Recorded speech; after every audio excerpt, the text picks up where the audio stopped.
సాధించిన స్వతంత్రానికి మహనీయుల త్యాగాలకి అర్థం ఉంది.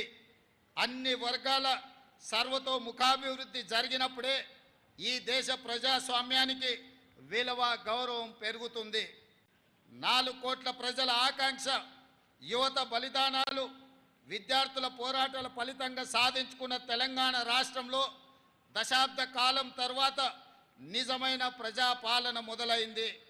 నాటి బ్రిటిష్ దాస్య శృంఖలాల నుండి దేశం ఏ విధంగా అయితే విముక్తి చెందిందో అదే స్ఫూర్తితో, అదే పోరాట పటిమతో అంతిమ పోరాటం చేసి డిసెంబర్ 3, 2023న స్వేచ్ఛ స్వాతంత్రాన్ని పొందాం. ఇప్పుడు రాష్ట్రంలో ప్రజల చేత, ప్రజల కొరకు ప్రజలు ఎన్నుకున్న ప్రజాప్రభుత్వం కొలువై ఉంది. తొలిసారి రాష్ట్రంలో ప్రజాస్వామ్యబద్ధ పాలన జరుగుతూ ఉంది. గడిచిన 10 ఏళ్లుగా తెలంగాణ కోల్పోయిన స్వేచ్ఛను పునరుద్ధరించడమే మా ప్రభుత్వం తొలి ప్రాధాన్యతగా భావించాం. భౌతికంగా కంచెలు తొలగించడమే కాదు, మానసిక బానిసత్వ సంఖ్యలు తెంచేశాం. భౌతికంగా పాలకులు తప్పు చేస్తే నిలదీసే స్వేచ్ఛ ఈరోజు తెలంగాణలో ఉంది. పరిపాలనలో లోటుపాట్లు ఉంటే సూచనలు, సలహాలు స్వీకరించే సౌలభ్యం కల్పించాం. ప్రతి నిర్ణయంలో ప్రజాహితాన్ని చూస్తున్నాం. లోతైన సమీక్షలతో మంచి చెడులను విశ్లేషించి మెజారిటీ వర్గాల ప్రయోజనాలే ప్రామాణికంగా పాలన చేస్తున్నాం. ఇంతటి వ్యవస్థలో లోటుపాట్లు ఉండవచ్చు. మా నిర్ణయాలలో తప్పు జరిగితే సరిదిద్దుకుంటున్నాం. ఎవరైనా తప్పుడు ఆరోపణలు చేసినప్పటికీ సంవయనం పాటిస్తున్నాం. ఇది ప్రజాస్వామ్యం అన్న స్ఫూర్తితో పాలన చేస్తున్నాం. ఎన్నికల సందర్భంలోనే చెప్పాం, మేము అధికారంలో వస్తే రాష్ట్రంలో 7వ గ్యారెంటీగా ప్రజాస్వామ్యాన్ని పునరుద్ధరిస్తామన్నాం. ఈరోజు అక్షరాల అది చేసి చూపిస్తున్నాం. ఇచ్చిన మాట ప్రకారం ప్రజాపాలన సాగిస్తున్నాం. ప్రజలందరికీ సామాజిక న్యాయం, సమాన అవకాశాలు కల్పించాలన్నది మా ప్రభుత్వం యొక్క లక్ష్యం. రాష్ట్ర ఆవిర్భావానికి దశాబ్ద కాలం పూర్తయిన సందర్భంగా ఇటీవలనే దశాబ్ది వేడుకలను ఘనంగా జరుపుకున్నాం.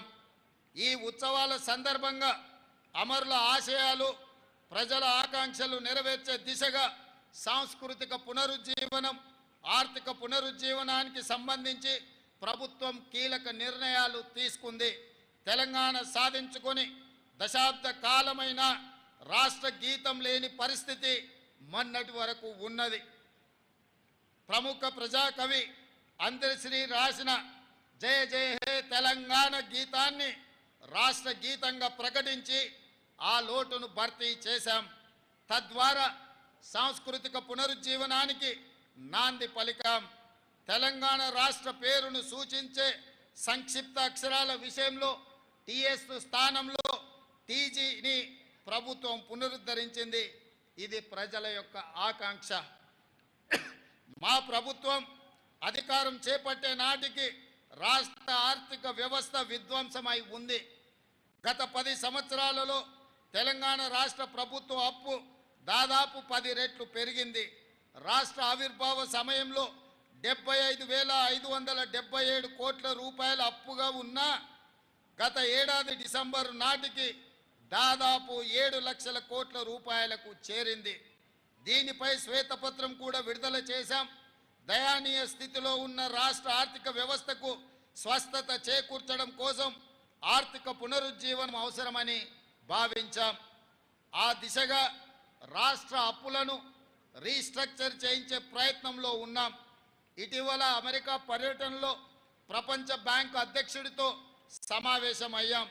తక్కువ వడ్డీలతో రాష్ట్ర అభివృద్ధికి అవసరమైన నిధులు సమకూర్చుకునే అంశంపై మా మధ్య సానుకూల చర్చలు జరిగాయని చెప్పుకోవడానికి సంతోషిస్తున్నాను. గతంలో మాదిరిగా అధిక వడ్డీలతో అప్పులు తెచ్చి రాష్ట్ర ప్రజల నెత్తిన మోయలేని భారం మోపే పనులను మేము చేయబోము. ఆర్థిక అవరోధాలు ఉన్న ప్రతి ఇంట సౌభాగ్యాన్ని నింపాలనే మహాసంకల్పంతో రూపొందించిన అభయ హస్తం హామీలన్నీ తూచా తప్పకుండా అమలు చేసే ప్రయత్నం చేస్తున్నాం. ప్రభుత్వంలో మేము కుదురుకోక ముందే, ఆర్థిక పరిస్థితిని అంచనా వేసుకోక ముందే హామీ ఇచ్చిన 6 గ్యారెంటీలలో 2 గ్యారెంటీల అమలును ప్రారంభించిన ఘనత